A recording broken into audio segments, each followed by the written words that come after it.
this time for Bath. I carried, and as I went into carry, I just stepped and I tore my patellar tendon. I was sort of on the floor, I was like, something didn't feel right, so I touched my knee and my kneecaps all the way in my thigh, and I'm like, well, it's not supposed to be there. So I didn't move, and I just called the physios on, and I thought they would be able to pop my patella back into place because I didn't realise there was a tear. I just thought your patella dislocated, and I know that you can pop those back into place. So I was like, okay, try pop it back into place. So they did that, and as I stood up, the patella went straight back into my thigh, and then it was game over from there. Innit? When we got to him on field, it was pretty clear that he had ruptured his patella tendon, and the patella tendon is a huge tendon, one of the biggest lower limb tendons. It holds the patella down, and when it was ruptured, it allowed the patella to dislocate up into the thighs. We all knew that that's another knee injury for Beno, albeit completely unrelated. It was just hugely disappointing to happen so early in the season. When it actually happened, I didn't feel like a surge of pain or anything. It was more just like, like, I'm injured again. Like, that was really the thing. Like, I wasn't really thinking about the pain of the actual like injury. It was more like the consequences of the injury, you know. You can't do a straight leg raise essentially, like, so you know something's not right, like if you can't do that, like, and I thought, okay, boom, I'll wait until the following day, and if I can do it then, because there's a lot of swelling, if I can do it then it'll be okay. Couldn't do it then, and I knew it was game over. It's a very rare injury actually in elite sport, to completely rupture your patella tendon. That isn't common, and we didn't have a huge amount of reference points in professional sport for how long this might take, and certainly not in rugby, certainly not in his position. So you're reaching around into other sports that have experienced this. There was an elite soccer player that was out with a full season for this, and another rugby player that was out for a full season. But once we discovered that and discussing that with Beno, that was never going to be an option for him. We just had to figure out a new way of doing this that got him back a bit quicker. Clearly surgery was required. I mean, the tendon's not going to spontaneously stick back down.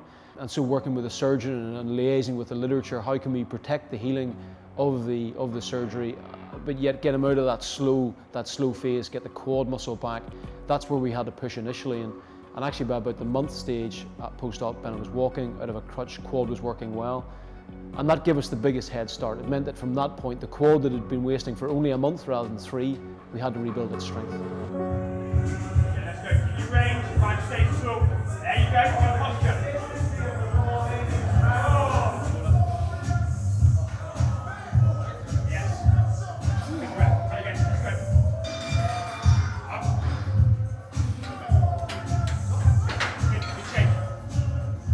As I've got older, like, I've just got into like quite good habits in general. And so like rehab was like somewhat habitual, like, okay, do X, Y, Z well, do my recovery well, do my exercise as well, and I explore and I work really hard to find out exactly the best way to come back from this injury for me. Alongside obviously brilliant Mitch and brilliant Rory, it was sort of like we work together and then we figure things out. Because I can obviously be quite a difficult person to deal with sometimes, you know yourself.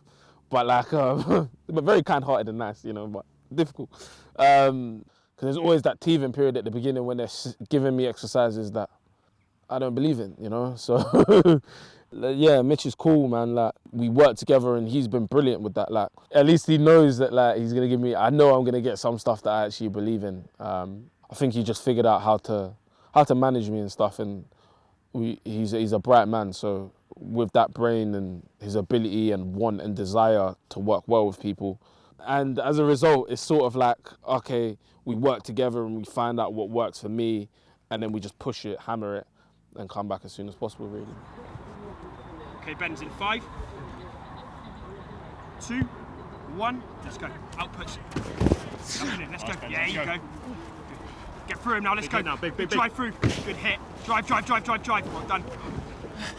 Chasing your feet, Ben. Chase your feet. Good, let's go. Get up. Push. Good man. Good, rest there, well done. Seeing hats. Listen, those last ones, the initial impact's good. Get those feet up. Look good when you chase your feet, brother. Keep chasing the feet after the impact. I like it. He's not far away now. I think, you know, really when you're looking at a return to play, but also the whole athletic program, it's a rugby program. This is a rugby club, and everything is delivered in the one sphere. So rugby actions have to correlate with what the coach wants. That's why we're debriefed about what that has to look like. So when we're working back towards rugby, we're using the same cues and the same actions that Johan wants to see on the senior field. Makes the transition a bit smoother. Now, clearly he has a very unique skill set and athletic skill set, extremely powerful, and that means that he's exerting a lot of fast force on the tendon, particularly the scrum positions that he'd be in. We had to build to that gradually. We had to make sure that not only did it come back, but he'd also accumulated enough time in training. So generally through the month of January, he did a lot of rugby training, getting that scrum back up, and obviously that went spectacularly well when he came on against Sale. Bath, in the meantime, have brought on Beno Obano for Morozov in the front row. There he is, first appearance since the opening round of the Gallagher Premiership. Happy to be back doing what he does best, Beno Obano. You've got to remember, before this injury happens, you have so many plans of how your year is going to go. Like, you're going to do X, Y, Z, and this will happen. And then all of a sudden, that injury happens, and your whole, like, not just that 24 hours that you have planned, but like the next few months are just shifted. We can talk about it now, like, and in hindsight, I can't put myself back there. Like, I can't actually think like that.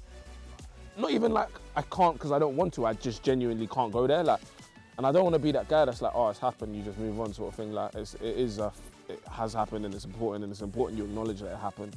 But like, all I can think about now is just like, what are you doing now? Do you know what I mean? My brain doesn't work to like live in the past. And I think if you look at the only published literature on return to play timeframes with patella tendons, Beno should only be running now. The fact that he is back playing is a credit to his ambition with the programme and also his determination. It would be unfair to expect this of another patella tendon should we be unfortunate enough to get one, or if I saw this in another player, they would only be at a pitch running stage now. The Beno's back playing rugby is huge. Rugby's not a track and field event, it's a technical, tactical sport. It takes time to get your timing, to get your skill acquisition, even to get your game fitness back, something we just simply can't get in training. So obviously Beno's performed well in his first foray back, but getting back to the player that we recognise might take some time. It does with everybody. The nature of the game means it is impossible to return at the peak of your performance. That does take time. It's weird, like, it's hard to sit here and be like, I'm super happy just because I'm back on the pitch. Like, I feel like that's the best place to start, but like, there's so much I want to achieve that, like, I don't think I'm happy just yet with just being back on the pitch. I think I have to do some work on the pitch to be truly happy, you know. That performances and results are what's important really to me. Like, yeah, getting back is important, and you can't have performances and results if you're not back. But boy, we just got to go get some good results and some good performances.